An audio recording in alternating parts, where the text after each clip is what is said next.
Assalamualaikum warahmatullahi wabarakatuh. Kami dari kelompok 8 akan mempresentasikan materi karakteristik perkembangan pada siswa SD. Izin memperkenalkan diri, saya Yasmin Fatia Hamada dengan NIM 036. Saya Ferinda Ekinanti dengan NIM 004. Saya Amanda Nurul Asnatafia dengan NIM 034. Mari kita simak presentasi dari penjelasan video kami. Di sini saya akan menjelaskan tentang perkembangan kognitif siswa. Perkembangan kognitif adalah aspek mendasar pertumbuhan anak usia 7-12 tahun, di mana kemampuan berpikir, menalar, memahami simbol, dan memecahkan masalah meningkat pesat. Yang pertama, karakteristik.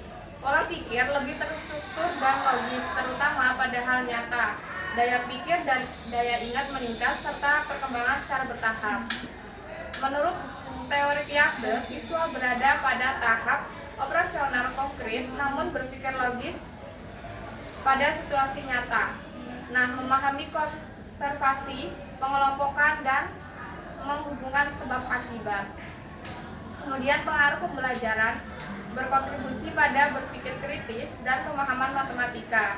Pembelajaran juga harus disesuaikan dengan tahap perkembangan agar optimal, dan guru perlu merancang kegiatan yang efektif tanpa menimbulkan tekanan psikologis. Kemudian materi yang kedua itu perkembangan kemampuan membaca di kelas rendah dan kelas tinggi.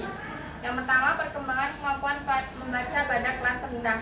Itu fokus pada penguasaan dasar seperti mengenal huruf dan bunyinya, menggabungkan huruf menjadi suku kata dan kata, membaca kalimat pendek sehari-hari, meningkatkan kelancaran melalui latihan berulang. Tahap ini juga menjadi landasan untuk perkembangan selanjutnya.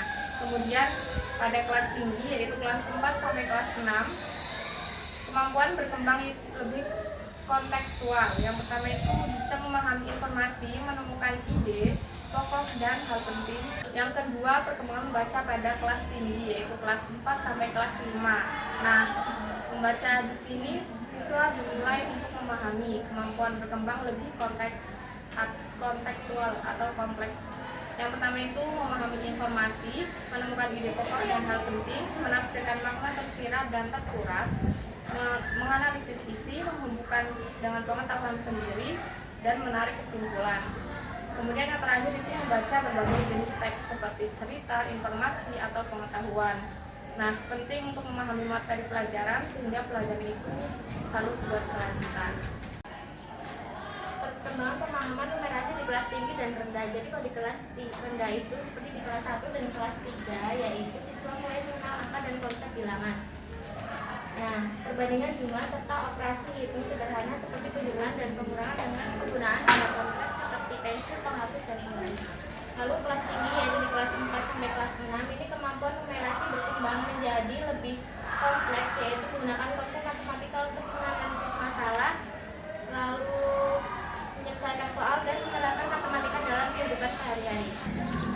Lalu gaya belajar siswa di sekolah SD. Jadi setiap siswa itu memiliki kemampuan yang berbeda-beda. Nah, jadi terdapat 3 gaya belajar SD, yaitu seperti visual, auditori, dan kinestetik.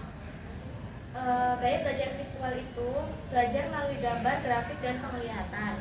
Lalu gaya belajar auditori yaitu belajar melalui pendengaran dan penjelasan lisan. Lalu yang ketiga kinestetik yaitu belajar melalui gerakan dan praktik langsung. Yang selanjutnya ada faktor yang mempengaruhi kemampuan literasi dan numerasi.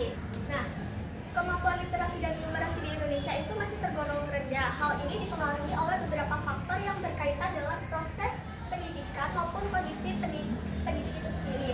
Nah, faktor yang pertama yaitu kurangnya latihan soal kontekstual dan coach.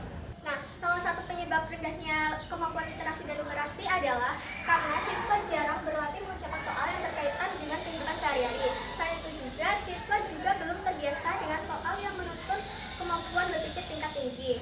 Nah, akibatnya, ketika siswa dihadapkan pada soal itu, membutuhkan penalaran dan analisis, mereka masih sering mengalami kesulitan. Yang kedua, kesulitan memahami soal dan menentukan strategi penyelesaiannya. Sebagian siswa masih mengalami kesulitan dalam memahami isi soal, terutama soal cerita yang yang memuat banyak informasi. Hal ini menyebabkan siswa sulit menentukan soal, strategi yang tepat untuk menentukan masalah yang ada di dalam soal tersebut.